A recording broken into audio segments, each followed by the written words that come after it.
नहीं, सालों से कांग्रेस की सरकारें रही और कभी इस दिन को याद नहीं किया गया।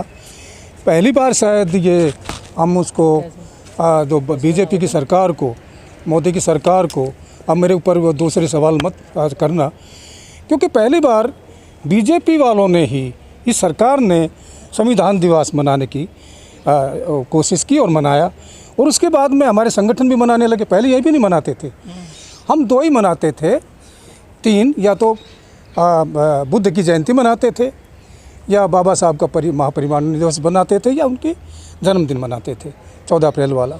लेकिन जब सब मना तो रहे हैं संविधान दिवस, कुछ लोग कह रहे हैं कि संविधान खतरे में भी है बीजेपी सरकार के द्वारा। जो भी सरकार आती है, ये एक्चुअली बीजेपी की जो सरकार है, ये जितने भी एमपी चुन के आए हैं बीजेपी के या आरएसएस के, ये एक भी आदमी इनमें से संविधान सभा में नहीं था,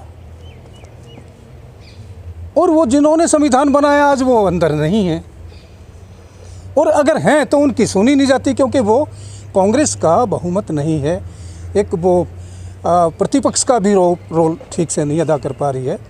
तो जिन्होंने बनाया और जिनकी उसमें श्रद्धा है, और जिन्होंने अंबेडकर साहब का भी रिगार्ड किया, ना चाहते हुए भी रिगार्ड करना पड़ा, तो अब ये सरकार में जितने लोग हैं वो तो ये पहले सम्मान भी नहीं करते थे संविधान का, ये चाहते ही नहीं थे, ये झंडे को भी नहीं मानते थे, ये संविधान को भी नहीं मानते थे। और अगर पीछे इतिहास में जाएं तो देश की आज़ादी में भी इनका कोई अच्छा भागीदारी नहीं है। कांग्रेस का, बीजेपी का? बीजेपी तो उन दोनों नहीं थी, आरएसएस थी, हिंदू महासभा थी, जनसंघ था, जनसंघ बाद में बना। लेकिन वो तो सर देश को मजबूत कर रहे हैं आजकल। एक्चुअली ऐसा है कि उनकी जो कागज़ पे तो कुछ भी हो, बाकी मैं ये मानता हूँ कि मोदी जी के बारे में अगर हम धारणा देखें तो उसी के नाम से सारी वोट पड़ती हैं, चाहे एमएलए की हो, चाहे कॉरपोरेटर की हो, या एमपी की हो।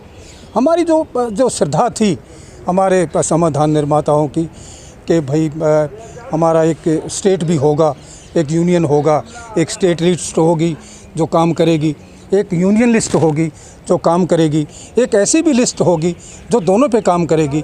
पर अब जो है सिर्फ एक आदमी के ऊपर, जो बाबा साहब ने कहा था संविधान सभा में ही कि हम किसी आदमी की पूजा नहीं करेंगे। ये कोई आदमी बड़ा हो सकता है, उसके विचार ठीक हो सकते हैं, हम विचारों की करेंगे, पर आज उल्टा काम हो रहा है, आज उल्टा काम हो रहा है, और सारी की सारी वोट एक आदमी से मांगी जा रही है और एक ही लागू हो रही है। स्टेट लिस्ट का कहीं नाम नहीं रहा है, स्टेट्स फ्री नहीं रही है। लेकिन जो मोदी जी की छवि बनी है पूरी दुनिया में, वो तो मजबूत वाली है ना। कौन सी छवि बन गई भाई? एक्चुअली ये लोगों की सोच है। जिस इंदिरा जी को 75 तक पूजा, 72 में 2/3 मेजॉरिटी में आई, उसको 75 आते आते और ऐसा सोचना पड़ेगा कि उसको इमरजेंसी लगानी पड़ी, और फिर 80 में फिर उसको पूछ दिया। बीजेपी के साथ ऐसा होगा?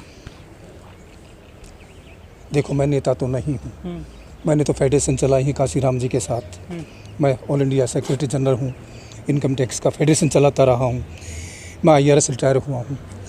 पर उस कृपा की जो मैं राजनीति देख रहा हूँ, इतना मैं कह सकता हूँ, बीइंग शेड्यूल्ड कास्ट का आदमी होते हुए, शेड्यूल्ड ट्राइब का मेरे लोग दोनों ही थे, SC STs, इतना मैं पा रहा हूँ कि जो लोग हम जब नौकरी करते थे वो घट के थोड़े रह गए हैं, उनकी नौकरियां नहीं हैं अब, और उन पर अत्याचार बढ़ गए हैं, उनकी प्रमोशंस टाइम पे नहीं हो रही हैं, और जो बैकलॉग्स जो खाली पड़े हैं सारे, वो भरे नहीं जा रहे हैं।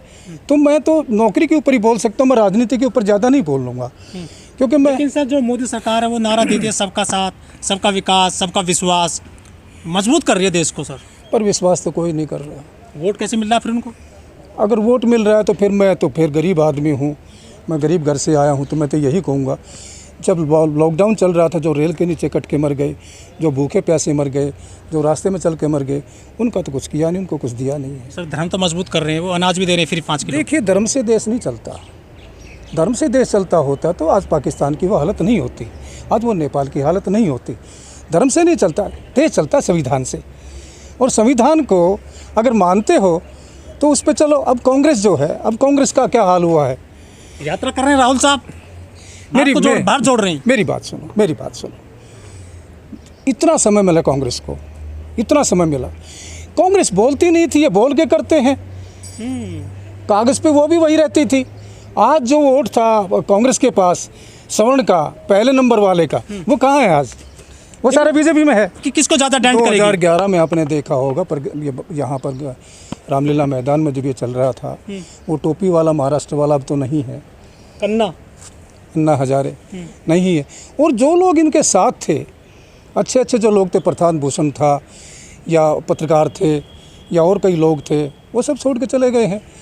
और मेरे महकमे का आदमी है, मुझे भी पता है कि इसने एक बार झूठ बोला था जब रिजाइन करके आया कि मैं तो कुबेर के ढेर पर बैठा था।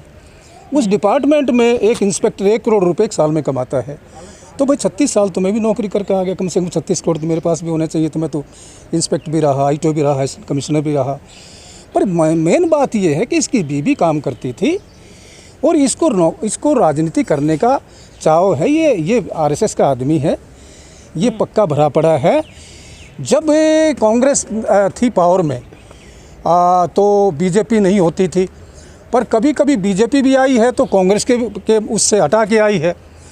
तो RSS ने ये सोचा है, जो मैं भी सोच पाता हूँ, कि भाई अब तो कांग्रेस से बहुत नीचे चलेगी, कांग्रेस की जगह कोई तीसरा दल देखना चाहिए। तो ये जो है आम आदमी पार्टी, RSS का ये दूसरा मतलब संघ की देन है, ये आम आदमी पार्टी देन है ये, और कुछ भी नहीं है। अच्छा, ये बड़े ईमानदार भी बताते हैं, खुद को पढ़ा लिखा बताते हैं, IRS बताते हैं। ये तो लक्ष्मी की बात करते हैं कि नोटों पे लक्ष्मी लाओ, गणेश लाओ। पढ़ा लिखा आदमी ऐसी बात क्यों करेगा? संवैधानिक पद पर है ये तो, जबकि जो ये तो गैर कानूनी बात हो जाती है किसी भी संवैधानिक पद पर बैठे हुए लोग के लिए। ये पहले गांधी समाधि पे जाया करता था हमेशा, गांधी से चला था, क्योंकि ये उस कम्युनिटी का है।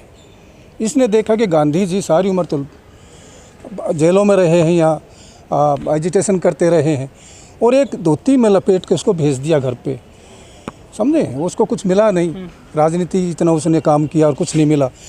तो ये शायद मैं मानता हूँ, मेरा ये विचार है कि ये गांधी जी की जगह लेना चाहते थे, पर वहाँ से भी हट चुके और गांधी की नोट की जगह ये लक्ष्मी गणेश की पूजा की बात करने लगे हैं। ये सब राजनीति है। 2012 से 2022 तक 10 साल हो गए हैं अरविंद केजरीवाल को राजनीति में। इसकी जो सच्चाई है, ईमानदारी कितनी कम ज़्यादा हुई है? मतलब क्या इसके पोल खुलती जा रही है? कुछ मायने में तो मैं दिल्ली में रहता हूँ, मैंने देखा है शिक्षा स्वास्थ्य के मामले में ठीक रहा है।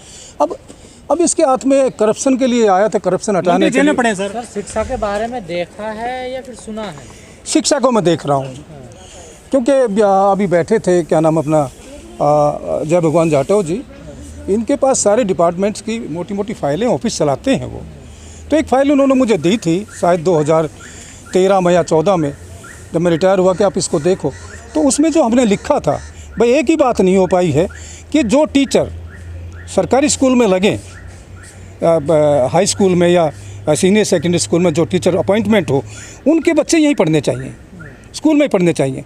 वो अपने बच्चों को ठीक पढ़ाएंगे तब गरीबों को ठीक पढ़ाएंगे। इतनी अच्छी कर दी, पर सिवाय उसके क्यों कर रहे हैं 50 स्कूलों को? देखिए, मैं दिल्ली में हूँ और मैं शिक्षा के मामले में मैंने BA किया है, मैंने BA किया है, B.Ed किया है, MA किया, वकालत किया है, क्लास 1 अफसर रहा हूँ। और मेरा ये मानना है कि दिल्ली में शिक्षा तो ठीक है,